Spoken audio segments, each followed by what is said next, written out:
Hello, this is Mr. Arnold, and welcome to another part of the Unit 9 topic preservation. We're talking about Interact 9.4 in this segment, or at least part of it.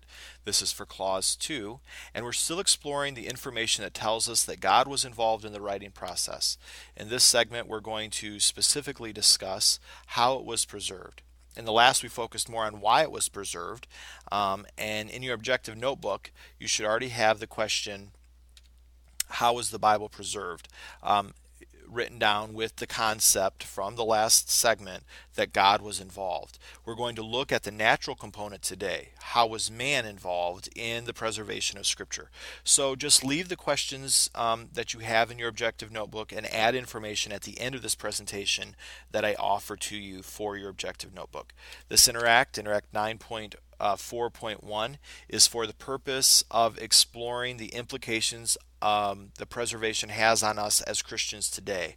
But before we get there to the implications, which we'll actually do in our next segment, we need to explore some background information, just some raw data, and that's what we're going to do in this segment. So you need to understand some facts that will help us to apply it to our lives later. So just a heads up, we're going to be covering some more mundane facts in this topic before we get to the so what, who cares part of preservation.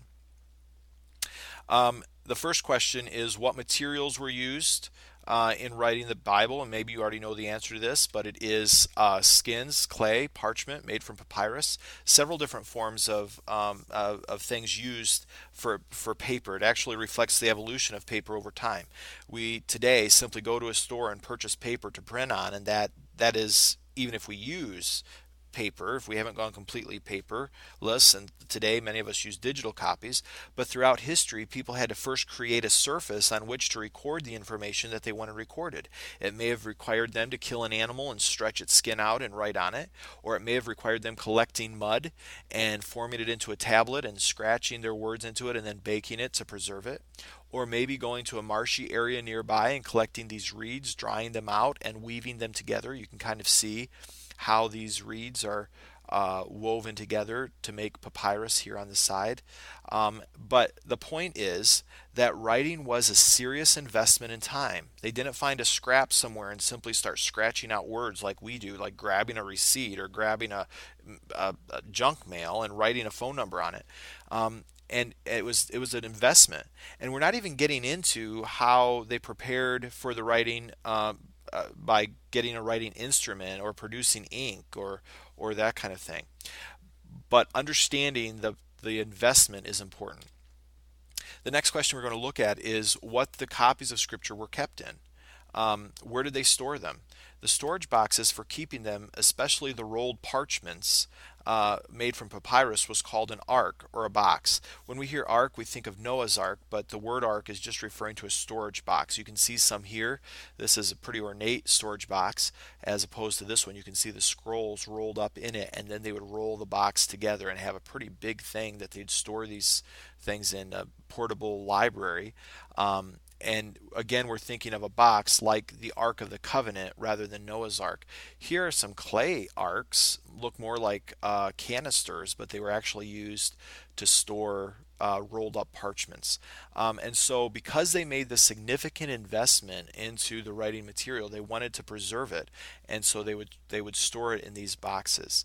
Not the most efficient method, but it was useful nonetheless. Of course, we know that the Old Testament was written in a couple of different languages, primarily Hebrew.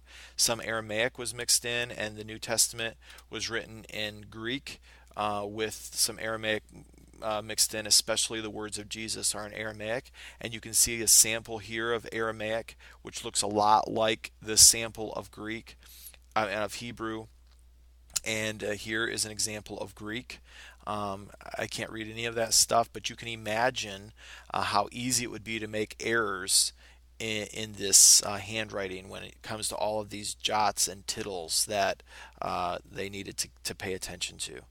Um, Now, as the number of scriptures continued to grow and increase as God revealed it over time, you would think that people would just start collecting these scriptures. The reality was that the personal copies did not exist due to how costly it was to make copies. It took time and resources to produce the materials and to write it, and not to mention the man hours required to copy it by hand. Think about how expensive it would be to pay a scribe, like the one you see pictured here in medieval times, to copy from one book uh, or a scroll sometimes to another one. It was just costly to get that done.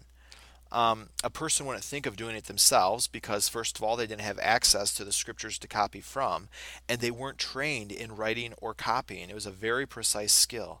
Because of this, there are very few people who even learn to read or write. We talked a little bit about the purpose of the New Testament and canonization, but there were two primary reasons that the New Testament was written. The first reason was to show that the Old Testament prophecies about specifically about Jesus and those accepted by Jesus had been fulfilled in Jesus Christ. And as you read the beginning of the Gospels, you can pick up on that purpose in the introductory material in some of the Gospels. The other reason was to pass Jesus' message on to others, because the eyewitnesses of Jesus accepted him as God. They wanted his words to be read by others. You can see there on the right Rembrandt's painting of the Apostle Paul as he's writing to one of his letters, no doubt. Of course, that's a little bit modernized. Paul didn't write in a book, he wrote on a scroll. But anyway, over time, with the growth of the church, the need for copies of Scripture began to grow. And of course, there had always been a need to make copies of information, but copies of Scripture was of greatest concern from early in Israel's history. So there were places called scriptoriums, very similar to a present day library, that were devoted to the purpose of copying text. Here, the copies of the Bible were made at the same time by many different scribes. It was basically a copying factory. And you can see here the writing desk that would be used by multiple people, copies of books. This is a later picture that they would use to make their handwritten copies from. That's what scribes and a lot of times monks who would live a monastic lifestyle would have a job to do in a scriptorium such as this. After the passing of some time, we're going now back to about the 3rd century. It became cumbersome to carry all these scrolls around in an ark or a scroll box. Something had to be done to make it more convenient. And no, it wasn't the 3rd century. I'm getting ahead of myself. But that's where the codex comes in. A codex is the forerunner of the modern book. Instead of attaching the skins or pieces of parchment end to end, and rolling them up like they would a scroll, they would sew all of the pages together on one side so that you could flip through them. Genius, right? But look how big this was. The size of the pages didn't change. They were about the same size, but instead of attaching them end to end, they sewed them all together in a binding like this. Now, don't get distracted by this Bible. We can talk about the history of it later. It's not really satanic, but it is an example of a codex, a collection, rather than a scroll. So you could lace this was a better way to collect these books. Codices, the plural of codex, were made from the same things that scrolls were made of: parchment, papyrus, or animal skins. And as you can see, they became much more. They began to look much more like a book. They just changed the procedure. And in this method, we find many early translations of the Bible. But by now, the languages have also changed. And this is important as we prepare to enter the next phase of bibliology. As the church grew, the translations of scriptures would be produced in some of the common languages. So we find codices of scripture in Coptic, an Egyptian language. Here's an example of that, where there are a lot of Christians in Egypt, and in Syriac, which is from the Mesopotamian region, like Assyria, where there were many Christians as the church grew, and in Ethiopic, which is in Africa, of course, and Latin, which was becoming the common language of Rome.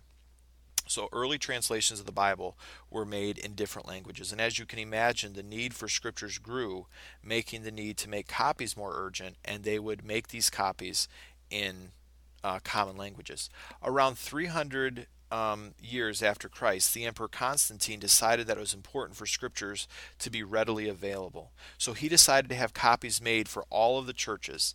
So with the encouragement of his church leader, Eusebius, an early church father, he ordered, get this, a grand total of 50 copies of Scripture to be published. Here's a painting of uh, Constantine and the idea that he was spreading Scripture. Here's an example of what it may have looked like.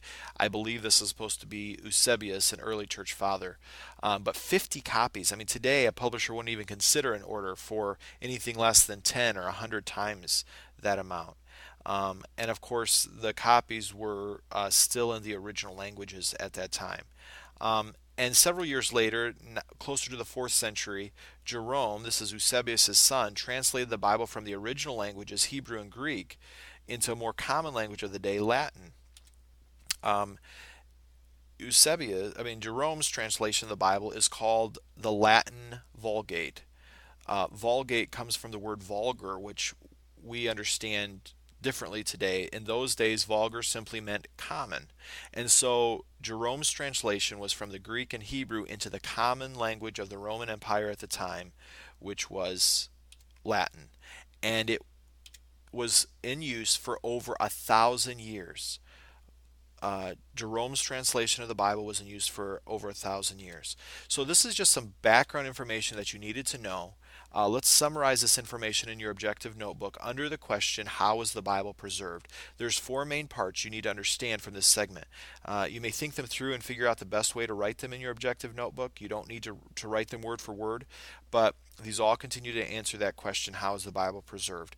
Remember, the answers you should have for that question focus more on God.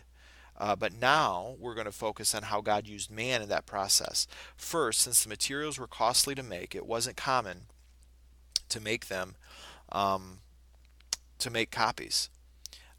Great care was used in the copying process. We talked a little about scribes and scriptoriums and how those copied scrolls were stored and transported.